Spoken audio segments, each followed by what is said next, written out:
Pemirsa yang dirahmati Allah Subhanahu wa Ta'ala, kita kembali dalam Majelis Ilmu Damai Indonesiaku. Di segmen ini akan dijelaskan mengenai gambaran perilaku seseorang yang tidak pandai bersyukur atas pemberian yang telah didapatkan, alias dikasih hati minta jantung. Lantas bagaimana kita menghadapi sikap demikian? Akan langsung dijelaskan oleh guru kita, Kiai Haji Sumarno. Silakan Pak Kiai.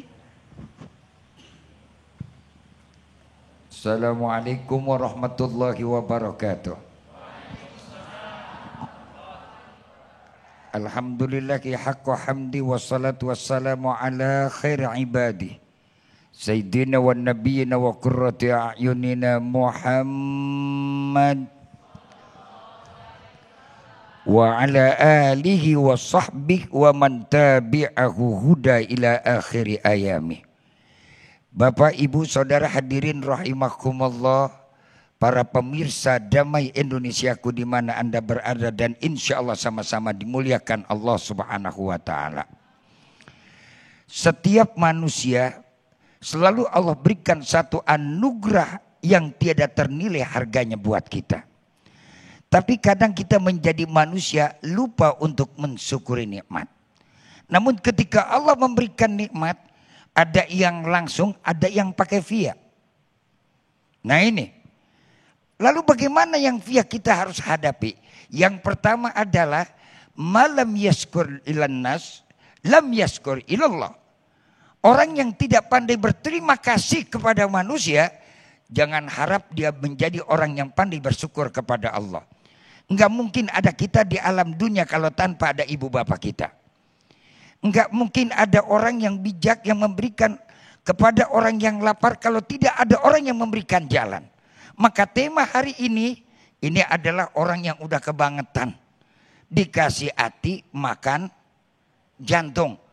Ini kan bingung kita ngadepinnya. Dan ini ujian buat orang yang memberikan kebaikan. Bagaimana kanjeng Nabi kita Muhammad SAW? Sikap yang pertama, Rasul melakukan dan berbuat segala sesuatu tanpa pamrih. Enggak mengharapkan apapun.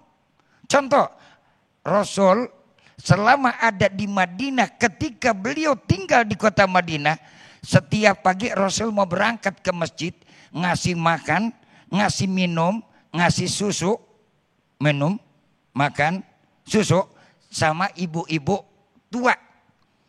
Tiap subuh tuh Nabi, langganan. Bukan sekedar ngasih doang lagi mau kampanye, enggak. Tiap hari. Ini Rasul, ceritanya Rasul Pak. Lalu apa Nabi pakai orang? Enggak. Nabi juga sadar. Kebaikan yang terbaik langsung pakai tangan sendiri. Nabi yang nyuapinin, Nabi yang minumin. Tiap padahal Nabi dengar, Nabi tahu itu orang Yahudi. Asal dikasih makan, kasih minum, perutnya kenyang, ngomel lagi. Apa dia bilang? Muhammad sedeng, Muhammad geblok, Muhammad Nabi gila, Muhammad ngaku-ngaku. Bukan Nabi nggak tahu, Nabi dengar cuek. Sebab Nabi memberi bukan karena sesuatu. Nabi memberi karena Allah.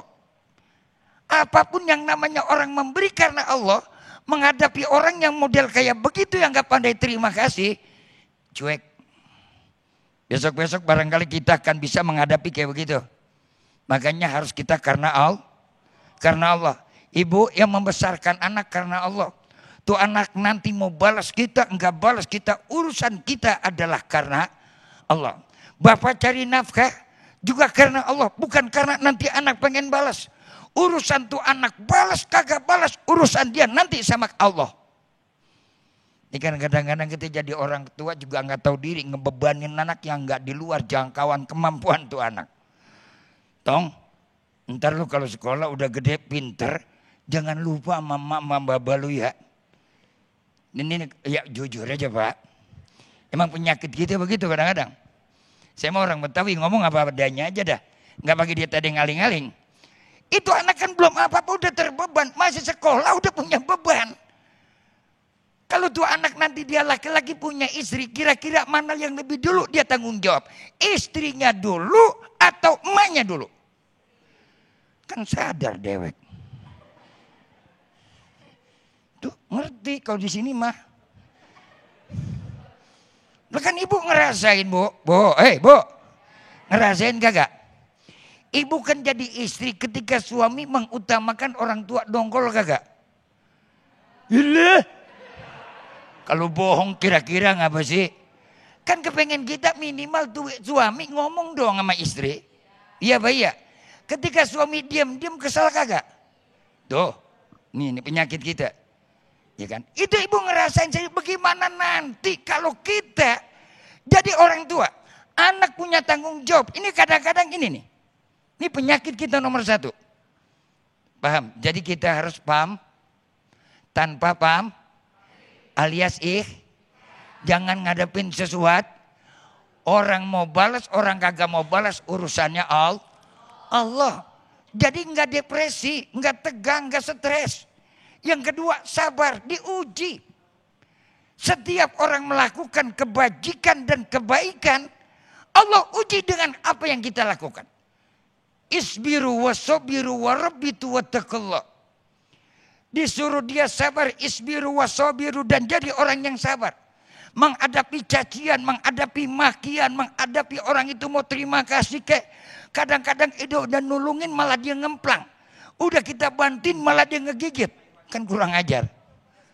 Sering gak kayak begini? Dikasih jalan, mata malah nutup jalan. Betul-betul. Orang sono. Orang sini alhamdulillah parah. Ya kita kan jujur-jujur aja. Emang begitu kadang-kadang manusia, maka Allah sebutkan. Apa penyakit manusia? Khuliqal insanu halu'a. Manusia ini sifatnya memang begitu. Kadang-kadang benar, kadang-kadang kagak benar, kadang-kadang baik, kadang-kadang kagak baik, kadang-kadang ingat, kadang-kadang kagak ingat. Kalau lagi musim begini, siapa sih yang kagak ingat sama rakyat? Bodoh. Cuman imam masjid doang Pak yang kagak nggak ingat sama makmum. Kalau lagi begini mah, ya Pak ya. Semuanya juga ingat kalau lagi begini. Tapi begitu dia ingat, apakah selamanya dia akan ingat kepada kita? Maka kata Imam Abu Hisam, intadnu minni adnu minka mawaddah wa intan a'anital konina iya. Wih, serem ini kata-kata. Jikalau kau dekatkan diriku padamu, aku akan melekat dengan hatimu. Jikalau kau berpaling dari hadapanku, mak jangan harap, aku akan mau mendekat dirimu. Sorry lah ya. Kita lanjutkan pada segmen berikutnya. Baik, terima kasih Yai Sumarno yang telah memberikan tausiah yang sangat luar biasa sekali dengan tema besar kita yaitu dikasih hati minta jantung. Nah ini mungkin sangat relate sekali apa yang terjadi di kehidupan kita sehari-hari. Nah insya Allah kita akan perlebar lagi tema ini dengan sesi tanya jawab di segmen berikut. Sudah ada Amel yang sudah bersama jamaah. Silakan Amel. Baik, terima kasih Mas Sofyan. Sudah ada salah satu jamaah yang ingin bertanya.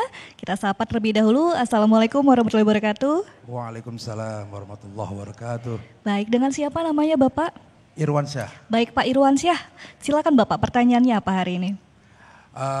Terima kasih, perkenalan dulu. Kebetulan saya dipercaya jadi Lurah Katulampa. Yang saya ingin tanyakan pertama adalah bagaimana caranya mengobati rasa keluh. Pertama itu. Yang kedua, bagaimana caranya menghadapi warga yang sepertinya kurang bersyukur. Karena kita sering ngasih bantuan, kita kasih bangun RTLH, bantuan, tapi banyak juga yang tidak bersyukur. Nah ini bagaimana cara menghadapi dan bagaimana cara mengobati kita. Kadang-kadang saya juga ngeluh juga nih, wah hari ini ada yang rumah ambruk saya datang, ada yang stunting saya datang. Ini kerjaan tak beres-beres, bagaimana cara mengobatinya? Itu saja dua. Terima kasih Pak Kiai. Baik, terima kasih Pak Irwansyah untuk pertanyaannya. Masya Allah, tentu kita akan mendengarkan jawaban dari guru-guru kita. Namun usai jeda berikut ini, tetaplah bersama kami dalam Damai Indonesiaku.